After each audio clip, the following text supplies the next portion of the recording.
BJP नेता प्रकाश जी, देखिए mister घोषणावीर कह दिया, आप लोग मिस्टर बंटाधार कहते रहे हैं कांग्रेस को लेकर, लेकिन उन्होंने मिस्टर घोषणावीर कहा है। और वास्तव में आप ये बताइए कि अब कैबिनेट में तमाम बड़ी घोषणाएं हो रही हैं, इन घोषणाओं का वर्तमान समय में कितना प्रभावी तौर पर क्रियान्वयन हो पाएगा, इस बात से आप इत्तेफाक रखते हैं?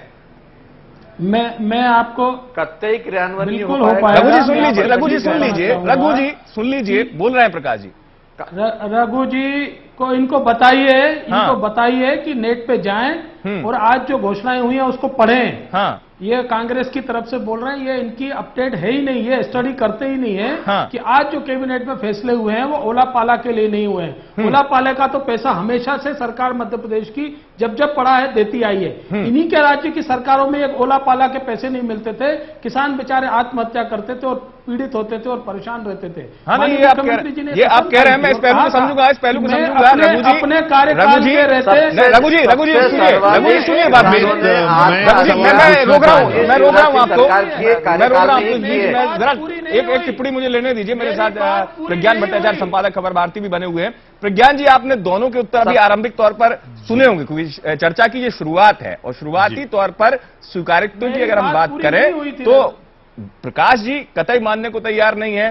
कांग्रेस जो है बड़ी उत्साहित है, कांग्रेस बड़े उत्साह के साथ कह रही है कि 25% भी घोषणाएं क्रियान्वित नहीं। मुझे सुनने दीजिए प्रकाश जी पहले एक मिनट मुझे प्रज्ञान जी को सुन लेने दीजिए, उनसे पहले मैं एक दृष्टिकोण मेरा आरोप है कि सबसे ज्यादा किसानों रघु जी आपको सुनूंगा, प्रकाश जी आपको सुनूंगा, प्रकाश जी आपको भी सुनूंगा। इस बीच मेरे साथ प्रज्ञान भट्टाचार्य, संपादक खबर भारती लगातार हैं, उनके दृष्टिकोण को मैं ले लूं। सरकार ने आरटीआई बनाया है, दोनों लोगों से आरटीआई में आंकड़े लीजिए 10 साल पुराने कांग्रेस की सरकारों कर इनके। अमित, प्रकाश जी सुन लीजिए। प्रकाश जी और रघु जी दोनों से एक छोटा छोटा सवाल पूछूंगा। अभी खबर भारती लाइव के इस प्रोग्राम के राजनीति लाइव शुरुआत हुई है, उन लोग को बताइए कि 1 घंटा रहेंगे जी, काफी बातें होंगी, लेकिन मेरी एक छोटी सी एक सवाल सबसे पहले मैं रघु परमार जी से पूछ रहा हूं। जी पूछिए। उन्होंने अभी कहा मुख्यमंत्री घोषणा वीर है। चलिए, उन्होंने वीर कहा अपने विरोधी को, हम इसको एक बहुत अच्छी परंपरा मान लेते हैं। कांग्रेस और यूपीए की जो सरकार केंद्र में बैठी है, पिछले कुछ दिनों में उन्होंने भी घोषणाओं की भरमार कर दी। क्या इन सारी घोषणाओं का क्रियान्वयन हुआ? जिस हालात में हम सब लोग गुजर रहे हैं, तो उनका घोषणावीर किसी को कहना इंप्लीमेंटेशन नहीं हो रहा, कितना जायज है जब उन्हीं की सरकार केंद्र में है, वो भी यही काम कर रही है। मैं रघु जी से इसके बारे में एक जानकारी चाहूंगा, फिर मेरा सवाल एक प्रकाश जी से होगा। रघु जी, आपने प्रश्न सुना जो प्रज्ञान जी आपसे पूछ रहे थे?